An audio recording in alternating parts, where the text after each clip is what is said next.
The door didn't knock. It came off the hinges.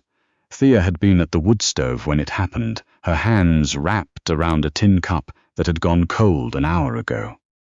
She heard the horses first, 2 of them, maybe 3, moving slow through the spruce line like they didn't want to be heard. She set the cup down, crossed to the window. The glass had frosted over at the corners, and she pressed her thumb against it to melt a circle she could see through. 3 men, 1 on horseback still, 2 already on the ground. She knew the type. Everybody in the Peace River country knew the type. Men who came in the grey hour before dark because they'd learned that was when women were alone. Thea was always alone. She moved to the back of the cabin, to the corner behind the woodpile, where she kept the axe handle her father had left her. Not the axe. Just the handle, because the head had rusted off 2 winters ago, and she hadn't had money for iron since. She picked it up. Turned back to face the door. That was when it came off the hinges. The first man through was tall and narrow, wearing a canvas duster the color of old mud. He had a name. They all did, but she didn't know it then, and she wouldn't ask. He looked around the cabin the way men like him always do, slow and satisfied, like the place was already theirs and they were just taking inventory. "We're here about the land," he said. Thea's grip tightened on the handle. "The land is mine," he smiled. It didn't reach his eyes. "That's what we need to talk about." The second man came in behind him, wider across the shoulders, breathing hard from the cold. He had a folded paper in his coat pocket. He took it out, set it on the table between them, like it was something official. Thea didn't look at it. She knew what a paper meant when men brought it to your door without warning. It meant the paper was the least dangerous thing in the room. "Your husband's name is on the deed," the narrow man said. "Not yours. My husband has been dead for 14 months. That's unfortunate." He didn't sound like he found it unfortunate. Changes the situation, though. In terms of legal standing outside, the third man hadn't come in yet. That was the one she kept thinking about. The one still on the horse. She could hear the animal shifting its weight on the frozen ground, the creak of the saddle, the man's silence. She didn't know which was worse, the 2 she could see or the one she couldn't. "I'd like you to leave," Thea said. The wide one laughed. Not a real laugh, more like a noise to fill the space where a threat would go. She swung first. She caught the wide one across the forearm as he reached for her. He swore and stepped back. The narrow man moved fast, faster than she expected, and he caught her wrist before the second swing landed. He was stronger than he looked. He twisted until she heard her own breath go ragged, and the handle clattered to the floor. "That," he said quietly, "was a mistake." Thea didn't answer. She was thinking about the third man. She was thinking about how the door was open behind them, and the cold was pouring in, and there was nobody else for 3 kilometers in any direction. She had known, in the way you know things you don't want to think about, that this was the shape her life had taken. 31 years old, widowed in her second winter in the north, running 40 acres of rocky Peace River, bottomland on her own, because there was nowhere else to go and nothing else with her eyes open. She'd made the choice. She was strong enough. She was strong. Strong. That wasn't the problem. The problem was that strong had limits. The narrow man had her wrist still. The wide one had recovered and was coming around the table. The third man outside hadn't moved, and Thea was calculating the way she'd learned to calculate everything up here. Firewood, daylight, the temperature at which pipes freeze, figuring out what she had left and what she could afford to spend. She had maybe one move. She used it. She went forward instead of back, into the narrow man, driving her shoulder into his sternum. He wasn't expecting it. They went into the wall together, and she heard him grunt and felt his grip on her wrist break, and she was scrambling for the floor, for the axe handle, getting her fingers around it. The shadow in the doorway was not the third man. It was too large, too still. It filled the frame in a way that made the narrow man stop moving, and the wide one take an involuntary step backward, and for a moment there was no sound in the cabin except the pop of the wood stove and the wind coming off the Rockies. The man in the doorway was wearing a coat that had seen 30 winters. He had a beard that had gone grey at the jaw. He was carrying nothing visible, and somehow that was the most frightening thing about him, that he stood there empty-handed, and the room went quiet anyway. His eyes went to Thea first. She was still on the floor. He looked at her the way you look at something you're assessing for damage, careful and thorough, and something moved through his expression that was gone before she could name it. Then he looked at the narrow man. "Leave," he said. One word. He didn't raise his voice. He didn't step forward. He just said it, and the word had a weight to it that Thea felt in her back teeth. The narrow man straightened. He was trying to look like he was making a choice. "This doesn't involve you." "It does now." A long moment.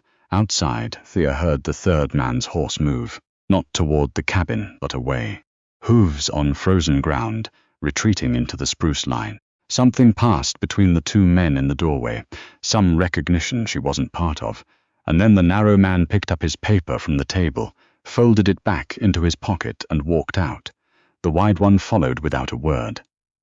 The man in the doorway watched them go. He stood there until the sound of horses faded into the trees, and then stood there a little longer, making sure. Then he turned back to Thea. She was on her feet. She had the axe handle in her right hand, and she wasn't putting it down. "I didn't ask for help," she said. "I know. I was handling it." He looked at her wrist. She looked too. There was a bruise forming already, the color of a plum, wrapping around the bone where the narrow man had gripped her. "You were," he said, and his voice had no judgment in it, just the plain acknowledgement of a fact. She didn't know what to do with that. His name was Aldrich. She didn't learn it that night.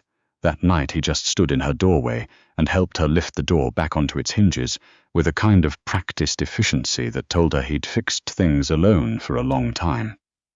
He didn't come inside. She didn't invite him.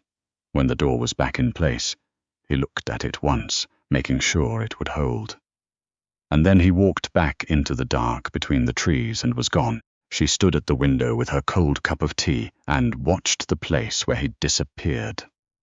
There was nothing to see, just spruce and snow and the beginning of stars coming through the overcast.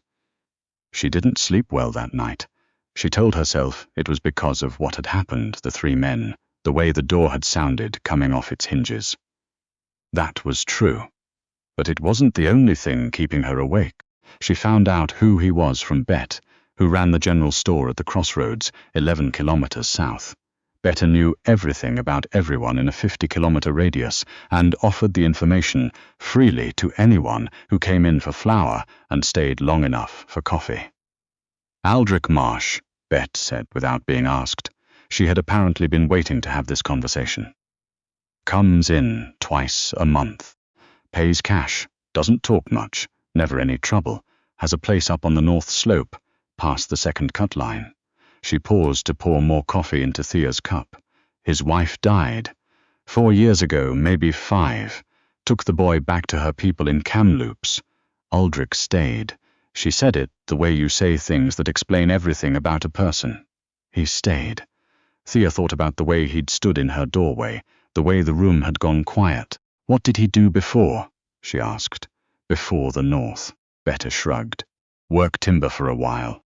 Before that, I don't know. Before that is before that." She looked at Thea with the particular directness of women who have outlasted a lot of winters. "Why are you asking?" Thea drank her coffee. "No reason." He came back 9 days later. Not to the cabin. She was in the yard, trying to fix the split-rail fence along the east pasture, where one of her 2 remaining horses had leaned against it and broken 2 sections clean through.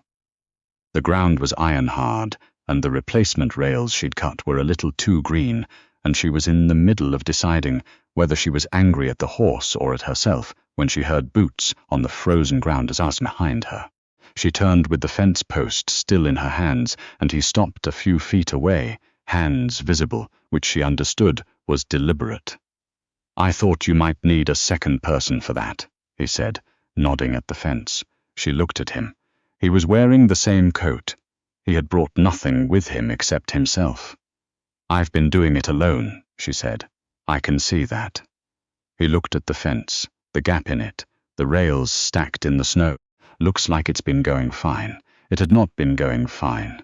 She'd been at it for 2 hours and had managed to set one post. "You can help with the far section," she said, "if you want." He did. He didn't talk much. She found that she didn't mind. There was a kind of company in working alongside someone that had nothing to do with conversation. Just the shared rhythm of effort. The way two people could move in the same task without negotiating it. She'd forgotten that. She hadn't known she'd missed it until she was remembering it. By the time they finished, the light was going flat and blue, and her hands were stiff inside her gloves. She looked at what they'd done. 6 rails set, solid, the whole east section repaired, and felt something she hadn't felt in a long time. Not pride exactly, more like adequacy, like the world was, briefly, the size she could manage. "Thank you," she said. He nodded. He was already turning to go. "Aldrich." He stopped. "The men who came." She kept her eyes on the fence. "You knew them." A pause. "I knew of them. There's a difference. Are they going to come back?" He was quiet for a moment, and she'd learned in 9 days that his silences meant he was thinking, not refusing. "Probably not," he said. "Men like that, they look for the easy ones. You showed them you're not easy." A pause. "So did I." She nodded. She didn't say anything else. He walked back into the trees, and she stood there in the dropping cold, looking at the fence they'd fixed, and thought about the phrase, "So did I," and what it meant that he'd said it that way. Not I showed them, not we. Just the quiet, level "so did I," as if his presence and her resistance were 2 equal parts of the same thing. She went inside and started the wood stove and put water on, and didn't think about it anymore. She thought about it constantly. February came in hard off the mountains, the way it always does in the Peace River country. A kind of cold that doesn't announce itself, just arrives and settles in for the work.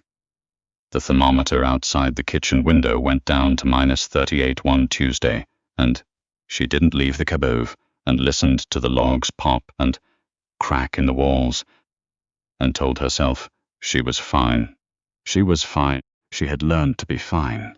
But the pipes froze under the sink, and that was 3 days of dealing with the hand pump and the creek, and the hen house roof started to bow under the snow load, and she spent half a morning up there in the dark with a push broom, shoving the weight off the edges, her boots sliding on the ice and her heart doing something that was almost prayer. Every time she shifted her weight. 2 of her. 4 hens stopped laying. The smaller of her 2 horses developed a cough she didn't like the sound of, and at night, when the wind came off the Rockies and found every gap in the cabin walls she hadn't managed to chink, she lay in the dark and added things up. Firewood. 3 weeks left. Maybe 4, if she was careful. Cash. Enough for seed in spring, not much else. Time before the ground would soften. 6 weeks minimum. She was not afraid of hard math. She'd been doing hard math her whole adult life. But there was a version of that accounting, the late-night kind, where the numbers stopped being numbers and started being something else, a feeling like standing at the edge of something you couldn't see the bottom of. She'd learned to put her feet flat on the cold floor and breathe until it passed. It always passed. It always passed. She was doing exactly that. Feet on the floor, hands on her knees, waiting for the feeling to subside. When she heard something outside, not hoofbeats, not a sound she could name. Just a presence, the particular quality of silence that means something large and warm is nearby. She went to the window. Aldrich was splitting wood in her yard. It was 11 o'clock at night. It was -31 degrees. He was splitting wood in her yard by the light of a lantern he'd hung on the fence post, working through the pile she'd been meaning to get to for 2 weeks. The rounds she'd cut in the fall that were still too green to split clean. He'd brought his own maul. He was working with a steadiness that suggested he'd been there a while. Thea pulled on her coat, and boots and went outside.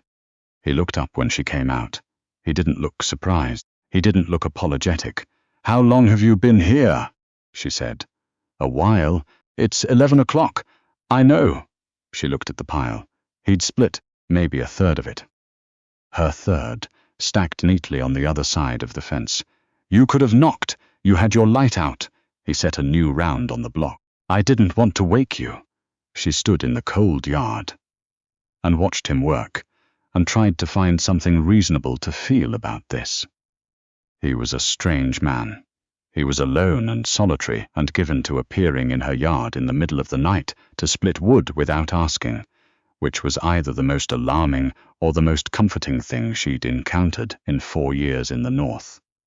And she generally could not decide which. "Come inside when you're done," she said finally. "I'll make tea." He nodded. He didn't say thank you. She understood that he understood it wasn't gratitude she was offering, just the plainest form of acknowledgement she knew how to give. She went back inside and put the kettle on and sat at the table and waited. He came in 40 minutes later. He stood in the doorway for a moment. She was beginning to think he always stood in doorways, that thresholds were where he was most comfortable, still on the edge, not committed, and then he came in and sat across from her and she poured the tea. They drank in silence for a few minutes. "You don't have to do that," she said. "Come and do things. You're allowed to just not." He looked at his cup. "I know. So why do you?" He thought about it. She'd learned to wait for his thinking. "I've been watching this place go," he said at last, "from a distance. For a couple years, I think, since your husband." He paused. "You've kept it running. That's not nothing.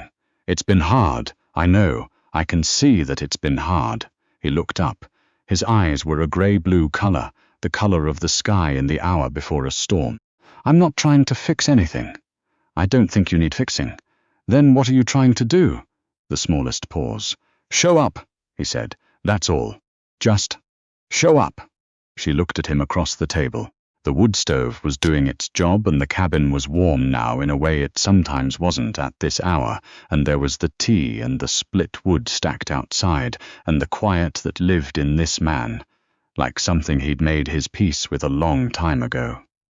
"All right," she said. That was it. That was all she said.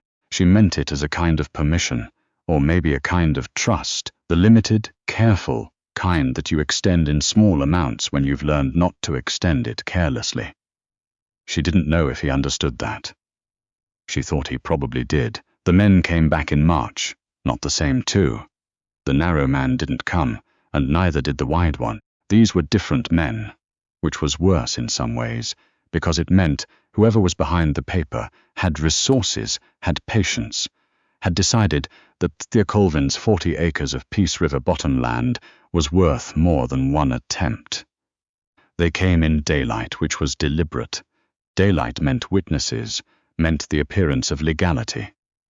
The lead man had an actual briefcase. He set it on the hood of his truck, and opened it, and took out a sheaf of papers and explained, in the careful voice of someone who had explained things like this before, that there was a creditor claim against the estate of her late husband, that the land had been collateral against a loan she hadn't known about, and that she had 30 days to vacate. Thea stood on her porch with her arms crossed and listened to every word. She said, "I'd like to see the original loan documents." The man in the good coat looked at her like she'd asked him something in another language. "The original documents," she said again, "with my husband's signature, and the notarization, and the date of registration with the land title office." A pause. The other 3 men were still. The man with the briefcase looked through his papers. He took a long time at it. "I'll need to have those sent," he said finally. "That's fine. I'll wait." He looked up. "It may take some time." "I've got time." She looked at him steadily. "And while you're at it, I'd like the name of the creditor, the actual legal name, not a holding company. And I'd like to know why a claim of this kind wasn't filed within the standard 2-year probate window. Because my husband has been dead for 14 months, and that clock hasn't run out yet. which means your 30-day notice isn't worth the paper it's on." Silence. She had spent the last 3 weeks talking to a lawyer in Dawson Creek. She'd driven 4 hours each way, twice, and she'd read everything he'd given her to read, and she'd written her questions down and asked them in order. She had learned what she'd needed to learn. "You should leave," she said. "And if you come back without those documents, I'll have my lawyer file for a declaratory judgment. I know what that means now." They left. She stood on the porch and watched them go and felt her hands shaking inside her jacket sleeves, not from fear. She'd moved through the fear 3 weeks ago, in the lawyer's office, when the first wave of panic had subsided and left behind something that felt like solid ground. She was shaking. And she was shaking because she'd done it. Because she'd stood there and said the things you needed to say, and they'd worked. She heard footsteps on the path behind her. Aldrich had come from the east pasture, where he'd been fixing the fence along the creek. She hadn't asked him to. He'd seen it needed doing. He was carrying the post driver, his coat open despite the cold. He looked at the retreating truck. He looked at Thea. "I heard," he said. "I didn't need you this time." "No." Something moved at the corner of his mouth, almost a smile. "You didn't." She turned to face him. The truck was gone now, past the spruce line. The yard was quiet, and the creek was running somewhere under the ice, and overhead the sky was doing what Peace River skies do in March, going that deep aching blue that means winter is thinking about ending. "I'm not going anywhere," she said. Not to him, or not only to him, to the land, to the 40 acres, to the years she'd already put into this place. "This is mine, I know," Aldrich said. She looked at him. He was standing the way he always stood, solid, unhurried, like a man who had made his calculations, and was comfortable with what he'd decided. There was wood in the pile. She'd have to split in April. There were seeds in the cold cellar waiting for the ground to soften. There was the east pasture and the south field, and the henhouse roof she'd need to rebuild before next winter, and there was all of it, all the work of it, the ordinary dailiness of a life built in a hard place. She'd been building it alone. She looked at Aldrich, at the post driver in his hands and the open coat, and the way he'd just come from fixing her fence without being asked. "I'm making supper," she said. "You might as well stay." He looked at her for a moment, that grey-blue look, still and considering. "All right," he said. She went inside. She heard him set the post driver against the porch rail. She heard his boots on the steps, deliberate and unhurried, and then the sound of the door.